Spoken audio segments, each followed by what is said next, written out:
बिस्मिल्लाहिर्रहमानिर्रहीम। अस्सलाम वालेकुम नादरीन, आप यूट्यूब और फेसबुक चैनल देख रहे हैं। मैं राना ज़ैर हूँ। नादरकान, अचानक से टेबल टर्न्स होना शुरू हो चुके हैं और हालात यकसर तब्दील हो रहे हैं। इमरान खान साहब को जेल के अंदर डाला गया और जज हुमायूं दिलावर ने इमरान खान साहब के ख़िलाफ़ फैसला सुनाया और फिर उसके बाद लेवल प्लेइंग फील्ड की बातें होना शुरू हुई कि इमरान खान साहब को माइनस करना है, यहाँ तक कि उनको रास्ते से हटाने की भरपूर तरीके से साजिश की गई। लेकिन अब एक प्लान तो वो है जो ताकतवर बनाते हैं, जो ज़मीनी खुदा हैं, और दूसरा प्लान वो है जो अल्लाह बनाता है और होना वही है जो उस कायनात का खालिक और मालिक चाहेगा। ये बंद कमरे में बैठे ज़मीनी खुदा जो अपने आप को ताकतवर समझ बैठे हैं, डंडे के जोर में पाकिस्तान को चला रहे हैं, अब इनके हाथ से मुकम्मल तौर पर गेम निकल चुकी है। मैं कुछ बड़ी खबरें लेकर जनाब आपकी खिदमत में हाजिर हुआ हूँ। सबसे पहली खबर पर आज हमने बात करनी है कि जो रात गए एक बहुत बड़ी डेवलपमेंट सामने आई है। रात गए अब तक की सबसे बड़ी खबर, और इमरान खान जो जेल में बैठा कैदी नंबर 804 इमरान अहमद खान न्यासी, जो कि इनके हिसाब पर तारी है, वो जनाब जेल में जीत चुका है। और एक बहुत बड़ी खबर, एक बहुत बड़ी बरतरफी, सजा देने वाले जज जो हैं उनको फारिग कर दिया गया है। आखिर ऐसा क्या चल रहा है, बंद कमरों में क्या मामला हैं, इमरान खान और इस्टेब्लिशमेंट के दरमियान इस वक्त चल क्या रहा है, ये सब बहुत इंपॉर्टेंट है। इस हवाले से हम तरीन तफसीलात आपके सामने रखूँगा। और फिर दूसरी जानिब जनरल आसिम मुनीर, पाकिस्तान के आर्मी चीफ सिपाही सालार, उनकी नई टीम ने कंट्रोल संभाल लिया है।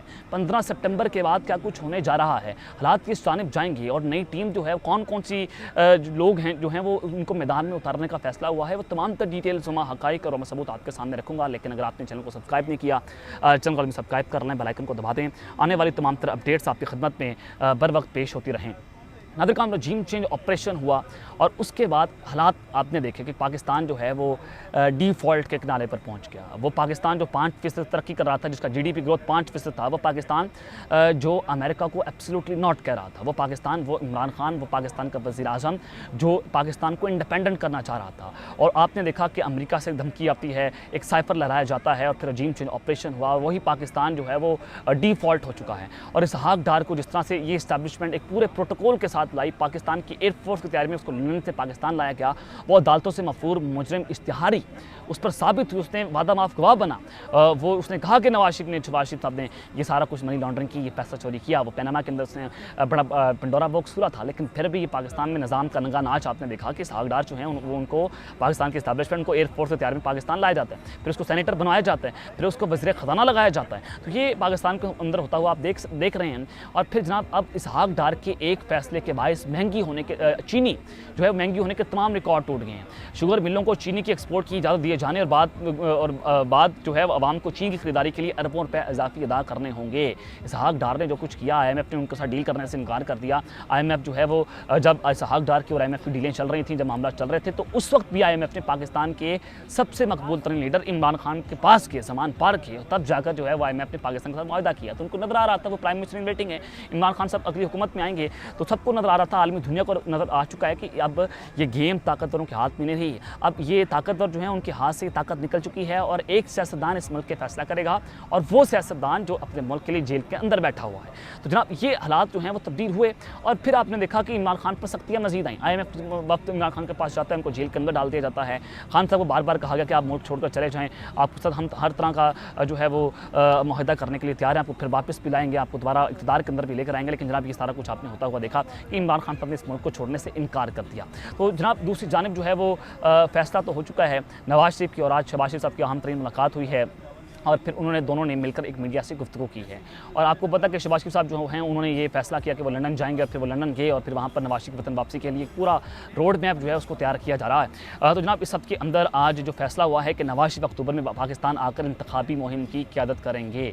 नवाज शरीफ पाकिस्तान आकर कानून का सामना करेंगे। कौन सा कानून जिसमें पाकिस्तान के साबिक वज़ीर दिफा ख्वाजा आसिफ टीवी पर बैठ कर ये बात कर रहे हैं, राणा सनाउल्लाह टीवी पर बैठ कर ये बात कर रहे हैं कि ज़ीरो रिस्क हो चुका है। आज शहबाज शरीफ साहब ने खुद कहा कि जनाब हमारी डील हो गई है, हमारे लिए जनाब सारी चीज़ें जो हैं वो बिल्कुल स्ट्रीमलाइन हो चुकी हैं, हमें क्लीन चिट मिल चुकी है। यानी कि कौन ऐसा है जो हमको क्लीन चिट देने वाला है, कौन जीरो रिस्क देने वाला है। इंतजार किया जा रहा था जनाब नवाज शरीफ साहब वतन वापस तब आएंगे जब जो chief justice of Pakistan Umar Ata Bandial साहब जो पाकिस्तान वो जनाब अहदे से फारिग हो जाएंगे, उनकी मुद्दत इमरात ख़त्म हो जाएगी और ये कानूनी टीम का जो सामना करना, तो ये पूरा एक मंजन पाकिस्तान को बेचने की जनाब कोशिश की जा रही है। तो उन्होंने मजीद कहा कि नवाज शरीफ को पैनामा में साजिश के जरिए मुलव्वस किया गया। पैनामा में नवाज शरीफ का नाम दूर दूर तक नहीं था और पैनामा लीक्स में 450 अफराद थे, एक बेंच बेंच ने पनामा से इकामा का फैसला किया और नवाज शरीफ के खिलाफ बदनीयती पर मबनी फैसला दिया गया और नवाज शरीफ के खिलाफ केसेस की हकीकत जो है वो सामने आ चुकी है।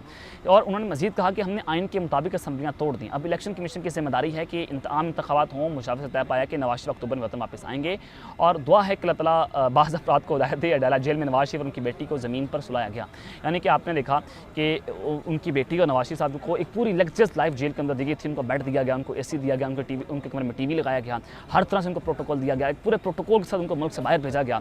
लेकिन दूसरी जानिब पाकिस्तान के मकबूल तरीन लीडर इमरान खान साहब जो है उनको एक बैरक के अंदर रखा गया, उनको जनाब डेथ सेल के अंदर रखा गया, उनको छोटे से कमरे के अंदर रखा गया और वो उनका मुकाबला कर, वो टूटने का नाम नहीं ले रहा। उसने कभी ये नहीं कहा कि मेरे प्लेटलेट्स जो गिर गए, उसने कभी नहीं कहा कि मेरे जाड़ों से खून आ रहा है, उसने कभी नहीं कहा कि जनाब मैं अगर जेल से बाहर नहीं निकला मुझे मेरी जान को खतरा है। वो इनका मुकाबला कर रहा है, वो बार बार बताता रहा कि मेरी जान को खतरा है, ये लोग मुझे कत्ल कर देंगे, इसको पॉइजन दे सकते हैं, जहर देने की कोशिश हो सकती है। इससे पहले खान साहब के ऊपर जो है वो डायरेक्ट गोलियां चलाई गई, वज़ीराबाद हुआ और जुडिशल कॉम्प्लेक्स में उनको कत्ल करने की कोशिश की गई। आज फिर उनके वकला जो है उनको लिफ्ट के अंदर बंद कर दिया गया ताकि सांस बंद हो और उनको जनाब रास्ते से हटाया जा सके। लेकिन फिर अल्लाह ताला का शुक्र है कि जनाब इस्लामाबाद हाई कोर्ट ने पूरी साजिश रचाई गई और रेस्क्यू टीमें जो हैं वो बर वक्त नहीं पहुंची। एक पूरा प्लान था कि इस सारे मामले को जो है वो हाईजैक करना है, तो जनाब फिर सदर मुमलिकत जो है उनको ब्लैकमेल करने की कोशिश की गई।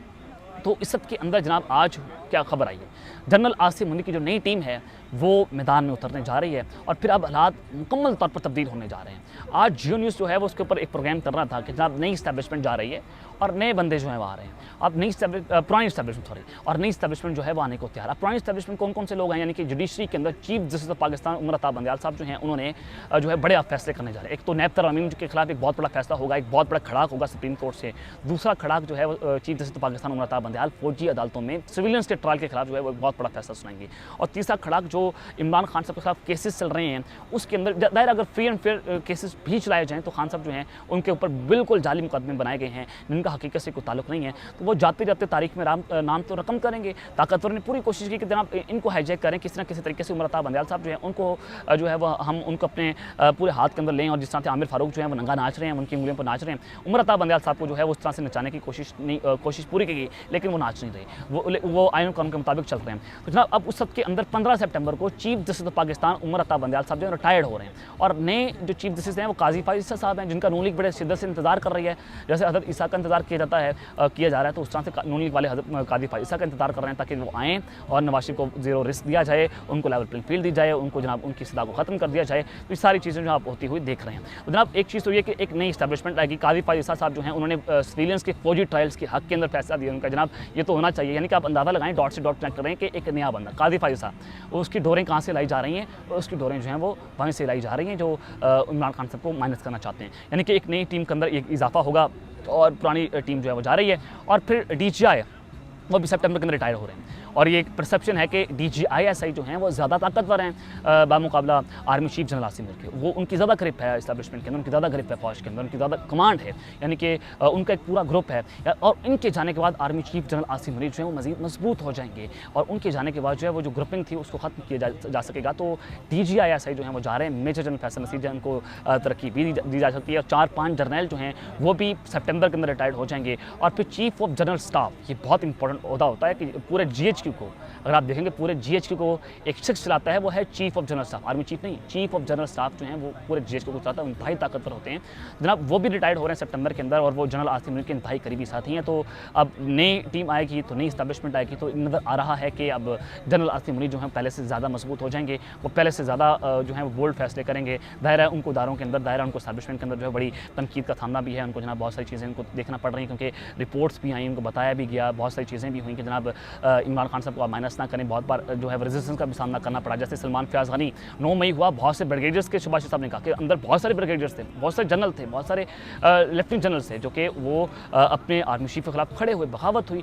वो जनाब उन्होंने बहुत कुछ किया। तो ये शहबाज साहब उस वक्त प्राइम मिनिस्टर जो हैं उन्होंने इस बात को on the record Jio news के ऊपर बैठकर जो है उसकी तस्दीक की थी। तो जनाब इससे बड़ा वाज़ेह हो रहा है कि अब नई टीम आएगी तो इमरान खान के लिए मुश्किलात जो हैं बढ़ती चली जाएंगी। ज़ाहिर है एंटी इस्टेब्लिशमेंट एक पूरा बयानिया है, एंटी इमरान खान साहब जो हैं वो काम होगा। और ये जो आर्मी चीफ है इमरान खान साहब को बिल्कुल पसंद नहीं करते। वो अपने जो है वो मुबैना तौर पर जो है वो अपनी जो उनकी पर्सनल बैठक से उनमें बात करते हैं कि जनाब इमरान खान साहब तो मॉरली करप्ट हैं, वो जनाब प्ले बॉय और वेस्टर्न कल्चर लाना चाहता है पाकिस्तान में। तो बहुत सारी चीज़ें जो हैं वो डिस्कस करते रहे। तो जनाब ये चीज़ें हैं कि एक नई टीम जो है वो सामने आएगी। और फिर दूसरी जानिब आज जो सबसे बड़ी इंपॉर्टेंट खबर, रात की जो बड़ी खबर आई है कि आज इमरान खान साहब जो है वो जीत गए। जज हुमायूं दिलावर जो है फारिग हों। किस तरह से देखिए जनाब, हुआ ये कि इमरान खान साहब के खिलाफ जल्दी के अंदर एक फैसला सुनाया जाता है, पूरा रोज़ाना की बुनियाद के ऊपर उनका ट्रायल चलता है। ट्रायल कोर्ट जो है उनको रोका गया कि इस्लामाबाद हाई कोर्ट ने कहा कि जनाब आप जो हैं वो हक़ दिफा ख़त्म करके इमरान खान के खिलाफ फैसला नहीं सुना सकते। इमरान खान का हक़ दिफा छीन लिया गया, इमरान खान साहब को डिफेंड करने की कोशिश जो है मौका नहीं दिया गया, उनके वकला को नहीं सुना गया, इलेक्शन कमीशन के वकील को सुनकर फैसला दिया गया। और आपको पता है कि 30 मिनट के अंदर एक 30 सफ़ात पर मुश्तमिल जज हुमायूं दिलावर ने फैसला कैसे लिख लिया। सुप्रीम कोर्ट ने कहा कि जनाब इसमें बहुत गलतियाँ हैं। आज इस्लामाबाद हाई कोर्ट ने भी तस्लीम किया कि जनाब जिस तरह से ट्रायल कोर्ट ने गलतियाँ की, हम वो गलतियाँ नहीं करना चाहते। तो इससे बड़ा वाज़ेह हुआ कि जज हुमायूं दिलावर नंगा नाच रहा था, उसको ये चीज़ें बड़ी वाज़ेह थी कि जनाब वो वीडियो से ब्लैकमेल होगा, उसको जनाब वीडियोस दिखाई गई, बहुत सी चीज़ें थी। तो उसके ऊपर उन्होंने इमरान खान के खिलाफ फैसला सुनाया। जैसे फैसला सुनाया उसी दिन वो लंदन चला गया, उसको निशाने इबरत बनाया गया। लंदन में पाकिस्तान ओवरसीज़ पाकिस्तानी उन्होंने एहतजाज किया, उन्होंने इसको गालियाँ दी, बहुत सारी चीज़ें हुई। और आपने देखा कि जनाब जज हुमायूं दिलावर जो है उनके खिलाफ पूरी कैंपेन चली, क्योंकि उन्होंने मिसकंडक्ट जो है की और जुरिस्डिक्शंस जो आपके सामने थी कि जनाब उसने जिस तरह से फैसला सुनाया वो पूरी कौम के सामने है। तो जनाब 35 मिनट यानी पूरा एक प्लान तरीका था। 12:44 के ऊपर फैसला, 12:45 पर खान साहब के वारंट जारी होते हैं, 1:35 पर इमरान खान को ज़मान पार्क से गिरफ्तार कर लिया जाता है। यानी कि पूरा 45 मिनट का प्रोसेस था। पुलिस स्टैंड बाई के ऊपर थी, फैसला लिखा हुआ था, फैसला पढ़कर सुनाया, फैसला बना हुआ था, 30 मिनट का फैसला सुनाया गया। पाकिस्तान की तारीख में पहली बार ऐसा हुआ कि 30 मिनट के अंदर 30 सफ़ात पर मुश्तमिल एक फैसला सुनाया गया, जिसमें बहुत सारे जो है वो कानूनी तौर पर फ्लॉज देखे गए। जनाब आज एक बड़ी खबर है, खबर यह है कि इमरान खान को सज़ा देने वाले जज जो हैं, जज हुमायूं दिलावर, उनको उनकी तंजली कर दी गई है। वो एक एडिशनल सेशन थे, आज उनको OST बना दिया गया है। और इस सब के अंदर जनाब अब वो एडिशनल रजिस्ट्रार हाई कोर्ट की जानिब से एडिशनल सेशन जज हुमायूं दिलावर को OST बनाने का नोटिफिकेशन भी जारी कर दिया गया है। उन्हें हाई कोर्ट रिपोर्ट करने की हिदायत की गई है, यानी कि उनको OST बनाया गया, उनके पास चार्ज नहीं है, विदाउट चार्ज वो काम करेंगे, अब तक उनको कोई चार्ज नहीं दिया गया। अब वो हाई कोर्ट रिपोर्ट करेंगे और उनको हटाया गया है। तो ये बड़ा वाज़ेह है कि जज हुमायूं दिलावर ने मिसकंडक्ट के ऊपर खान साहब के खिलाफ फैसला सुनाया। ये सारा कुछ जो हुआ ये इससे बड़ा वाज़ेह है कि इमरान खान साहब जो हैं उनका ये केस इस्लामाबाद हाई कोर्ट के अंदर उड़ जाएगा। अगर बिलफर्ज ये इस्लामाबाद हाई कोर्ट फिर नई गेम डालती, जो आज गेम डाली गई, जो आज वकला के साथ किया गया, अगर फिर नई गेम डलती है संभार के रोज, फिर सुप्रीम कोर्ट के अंदर भी केस चल रहा है, फिर सुप्रीम कोर्ट इसके ऊपर फैसला करेगी। फिर सुप्रीम कोर्ट जो है 15 सितंबर तक उमरता बंजाल साहब जो हैं उनको 3 हफ्ते रह चुके हैं, तो वो बड़ा फैसला करके जाएंगे। आज बड़ा वाज़ेह तौर पर बुशरा बीबी साहिबा ने कहा कि इमरान खान की जान को खतरा है, उसका जो कुछ हो रहा है आप उसके ऊपर नोटिस लें। आज सुप्रीम कोर्ट के अंदर भी बुशरा बीबी ने इसके ऊपर आवाज़ उठाई। तो ये सारी चीज़ें जो मैंने आपके सामने रखी, अब तक लेते हैं, अपना ख्याल रखिएगा और इस संग अपना ख्याल रखना के बाद पाकिस्तान जिंदाबाद।